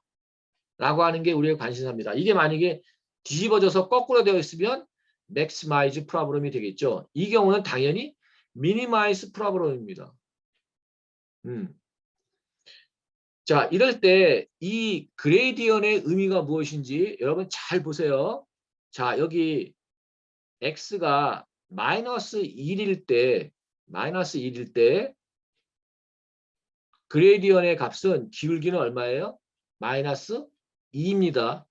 그렇죠? 왜? 얘를 미분하면 2x잖아요. 2x. 2x니까 x가 마이너스 1이면 당연히 미분값은 마이너스 2가 되겠죠? 예. 동일하게 만약에 x가 1이면 기울기 값은 2입니다. 왜냐하면 미분이 2x이기 때문에. 이건 너무 기초적인 미분이죠. 교수님 너무 이거 우리를 그게 아니라 지금 대단히 중요한 걸 얘기하고 있어요. 자, 그러면 중요한 게 뭐냐면 x1에서의 미분은 플러스 2. x-1에서의 그레디언은 마이너스 2. 여기서 숫자 크기보다 더 중요한 게 뭐냐면 바로 방향성이에요. 마이너스 2, 플러스 2. 자, 그러면 이 그레디언이 의미하는 바가 뭐죠? 이 값이 마이너스 2의 의미는 이 기울기에서 만약에 플러스 방향으로 x가 움직이면, 즉 이 방향으로 움직이면 y 값은 어떻게 된다고요?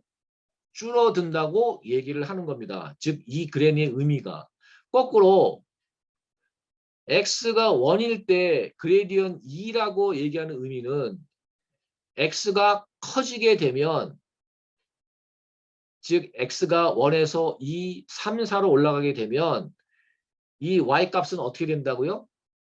증가한다고 얘기를 합니다. 얼마만큼? 유닛당, 단위당, 예를 들어서 1만큼 커질 때마다 x 값은 얼마큼 증가한다? 2만큼 증가한다. 따라서 여기서 중요한 건 뭐냐면 그레디언의 크기, 즉 2냐, 1이냐, 3이냐도 중요하고, 동시에 중요한 게 뭐라고요? 앞에 붙어 있는 플러스냐, 마이너스. 그게 뭘 나타낸다고요? 방향성. 자, 우리는 미니마이즈 문제이기 때문에 만약에 그레디언이 마이너스가 나오면 우리는 어느 방향으로 가면 최소화가 될까요? 역방향으로 가야죠. 그래서 그레디언이 마이너스 2인 점에서는 어느 방향으로 가면 최소값이 있다? 양의 방향으로 가면 최소값이 나온다. 아까 우리가 기울기 하강법이라고 말씀드렸어요. 하강법. 하강이 뭐죠? 밑으로 내려가면 뭐가 있다? 최소값이 있다. 따라서 이 점에서 하강을 하려면, 내려가려면 어느 방향으로 가야 돼요? 양의 방향으로. 그 양의 방향은 어떻게 알아요? 그레디언이 마이너스네. 그러면 양의 방향으로. 그레디언이 양수네. 그러면 어디로? 음의 방향으로. 가면 뭐가 있다? 그 방향으로 내려가면 뭐가 있다? 최소값이 있다. 자, 따라서 아까 제가 학습을 할 때 relative contribution, 에라에 얼마만큼 공헌을 했느냐만큼 웨이트의 값을 조절한다고 말씀을 드렸어요. 여기서 얘기하는 요 이쪽에서 얘기하는 2가 바로 그 relative한 contribution입니다. 자, 그러면 어느 방향으로 가면, 어느 방향으로 조절을 하면 objective function이 최소화가 될까? 그것을 나타내는 거 바로 뭐냐면 그레디언에 나타나는 양의 방향이냐, 우의 방향이냐. 자, 어느 방향으로 가면 된다고요? 그레디언의 역방향으로. 즉 네거티브 방향으로, 네거티브 딜렉션으로 가면 최소값이 나온다. 이게 핵심이에요. This is it.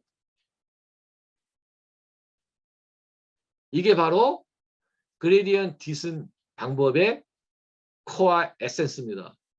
이거 이해하시면 끝이에요. 자, 그러면 나머지 슬라이드에서는 지금 설명드린 것을 다시 한번 컨펌 하도록 하겠습니다. 자, 이게 이 교과서 쓴 사람이 아주 쉽게 재밌게 이 그림을 그렸어요. 이게 뭐냐면 좀 아까 이 함수에 대한 이게 방향성이거든. 이거 맞나? 미안합니다. 저 또 다음에 나오는구나. 자, 이 그림은 지금 이 함수에 대해서 각각의 x0, x1에서 있어서의 뭐를 나타내냐면 미분값을 나타내고, 그 미분값을 어떻게 표현하냐면 크기와 방향성으로 표현을 했어요. 자, 즉 이 지점, 여기가 어디죠? x0가 마이너스 1.5, x0가 2.0, 1대의 미분값을 여기 표현한 거예요. 그 미분값이 뭐라고요? 마이너스 3, 4. 즉, 요 지점에서의 미분 값은 마이너스 3, 4예요. 나왔죠? 자, 그러면 어느 방향으로 가면 최소값이 있다고요? 이 함수에 대해서 각각의 편미를 하면 2x0, 2x1이잖아요. 자, 이거를 여기다가 이렇게 이제 표현을 한 거예요. 그래서 x0, x1으로 가는데 이때 미니멈 값은 뭐냐면 0, 0일 때 이 값은 0이 돼요. 당연하죠. 그래서 최소값으로 가려면 0, 0 방향으로 가면 돼요. 그래서 각각의 이 점들의 미분값이 뭘 나타내냐면 어느 방향으로 움직이면 최소값으로 가는가. 자, 그래서 다시 돌아와서 이 점에서의 미분값은 마이너스 3, 4다. 그러면 아까 뭐라 그랬습니까? 역방향, 네거티브 방향으로 가면 최소값이 나온다. 그러면 무슨 얘기냐면 x0는 양의 방향, x1은 음의 방향, 얼마만큼 각각 3, 마이너스 4. 방향으로 움직이면 즉 무슨 얘기냐면 이 화살표가 가리키는 이 방향으로 가면 이렇게 가면 0이 있다. 자, 한 번 더 해볼게요. 여기는 x0는 0이고 그 다음에 x1은 마이너스 2예요. 그때의 미분값은 0과 마이너스 4입니다. 그럼 이게 무슨 얘기냐? x0는 이 위치. 그러니까 이쪽이나 이쪽으로 가지 않고 동일한 위치에 있고 다만 x1은 플러스 4의 방향으로. 왜? 얘 미분값이 마이너스 4니까. 그러면 결국 뭐냐면 이 방향이죠. 이 방향. 이 방향으로 가면 여기에 미니멈 값이 존재한다. 이 의미입니다. 자, 결론적으로 말씀드리면 여기 각각의 변수에 대한 편비분 값들이 존재하는데 그 값들은 무엇을 나타낸다? 어느 방향으로 얼마만큼 조절하면 최소값으로 간다라고 하는 그 크기와 방향성을 준다. 야, 정말 이 단순한 이 특성이 오늘날의 신경망을 만들어낸 가장 핵심적인 이 그레디언트 디슨 방법이 러닝을 가능하게 한 그 가장 핵심적인 이론이 되겠어요. 자, 그럼 나머지는 이제 이해 다 하셨다고 생각이 되고, 자, 보시면 이 그레디언트 디센트를 할 때 중요한 게 뭐냐면 여기 항상 네거티브 오브 그레디언트, 항상 미분값의 역방향으로 움직이도록 한다. 이게 그레디언트 디슨 메소드의 경사하강법의 핵심이 되겠습니다. 자, 그런데 간혹 가다가 이런 경우가 발생이 돼요. 자, 이 점에서는 로컬 미니멈입니다. 왜냐하면 이 점에 달하면 어느 방향으로 가도 다 값이 증가해요. 이게 이제 세럴 포인트인데 안장점이라고, 예, 말 안장 이런 것처럼 이 포인트에 여기 빨간색으로 표현 이 지점은 로컬 미니마예요. 무슨 얘기냐면 어느 방향으로 가도 값이 줄지 않아요. 근데 실제로 마이너스 값은 어디 존재하죠? 여기에. 이쪽에도 있고 이쪽에도 있잖아요. 즉 무슨 얘기냐면 경사하강법의 단점이 뭐냐면 셀 포인트에 들어가면 글로벌 미니멈에 가지 않고 로컬 미니멈에 머물어서 최소값을 찾지 못한다는 방법이 있어요. 그래서 또 우리가 무엇을 고안해야 되냐면 이러한 셀 포인트에 빠지지 않도록 여기서 벗어나서 글로벌 미니멈으로 갈 수 있도록 조절하는 방법을 또 다루게 됩니다. 그것도 우리가 다음 시간에 우리가 이제 다룰 거예요. 이 세럴 포인트 로컬 미니멈을 피하기 위해서 또 어떻게 뭔가 우리가 작업을 하느냐. 다음 주에 우리가 또 하게 됩니다. 그러나 이런 문제가 있음에도 불구하고 그레디언트 디슨 메소드는 신경망에 있어서 학습에 있어서 기본 개념이다. 왜? 얘는 학습을 웨이트를 어느 방향으로 얼마만큼 조절하는가를 주는 아주 중요한 방법이기 때문에. 자, 그래서 여기 보시면 이게 x1, x0, x1이 웨이트예요. 그걸 뭐 wij 이렇게 표현하면 더 좋았을 텐데 어쨌든 뭐 여기서 얘기하는 x는 다 웨이트입니다. 자, 그래서 이 한번 학습을 어떻게 하냐면 웨이트에다가 우리가 뭐라 그랬어요? 역방향이기 때문에 옆에다가 마이너스를 해줍니다. 마이너스. 만약에 이것이 맥시멈 프로그램이 여기가 아마 플러스가 될 거예요. 근데 이게 에러 펑션을 최소화시켜야 되기 때문에 어떻게 한다고요? 웨이트를 역방향으로 조절을 해야 되니까 앞에가 부호가 마이너스인 거예요. 아셨죠? 더하기가 아니라 빼기입니다. 왜 빼기냐고요? 편미분값에 역방향으로 가야지 미니멈이 나오기 때문에. 이거 이해 못하시면 안 돼요. 자, 그러면 어느 방향으로 가는지 방향성은 정해졌으니까 남은 건 뭐죠? 얼마만큼은 조절할 거냐. 그게 바로 이 편미분값이죠. 각각의 편미분값. 그런데 앞에 에타를 붙여요. 이게 뭐냐면 learning rate입니다. 학습률. 왜냐하면 편미분값이 크게 나올 수가 있어요. 학습하다가 보면. 그러면 얘가 막 이리 뛰고 저리 뛰고 막 이래요. 웨이트가. 우리는 아주 스무스하게 이렇게 바뀌어야 되거든요. 아까 봤었던 대로 로컬 그 셋tle 포인트들이 있기 때문에 그걸 벗어나려면 매우 점진적으로 가야 되기 때문에 이 에타로 이 러닝 레이스로 예를 들어서 0.01, 뭐 0.1, 0.001 이렇게 에타를 조절을 합니다. 그래서 요게 이제 다음 주에 또 우리가 다루게 될 하이퍼 파라미터인데요. 요건 사람이 정합니다. 요 값은 누가 정해요? 뉴럴넷이 계산하겠지만 에타는 우리가 처음에 세팅을 해봅니다.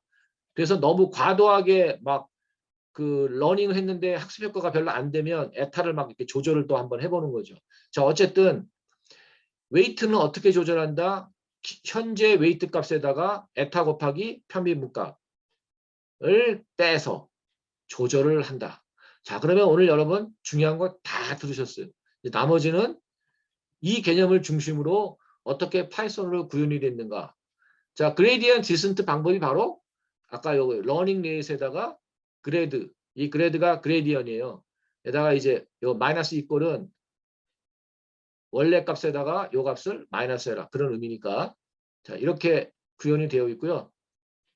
쭉 코드를 보시고 이걸 보면 얘가 요 지점에서 출발을 해가지고 어떻게 미니멈으로 움직인 웨이트들을 조절하면서 갔는지 얘는 보면 지금 스텝 넘버가 20번이니까 20번 정도 학습시켰어요. 20번 정도 러닝 레이스의 그레디의 디센트 계산해서 해봤더니 얘가 이렇게 움직이고 있는 거예요. 그래서 나이스하게 최소값으로 움직였습니다. 예. 함수는 아까 봤던 우리 그 함수 썼고요. 요거 아까 봤던 여기를 기본적으로 편미분 값을 사용을 해서 출발을 어디서 했다고요? 여기 마이너스 3.5 그 다음에 그냥 3.4 맞나요? 여기서 출발을 해가지고 여기 있네 여기 마이너스 3, 4에서 출발을 해서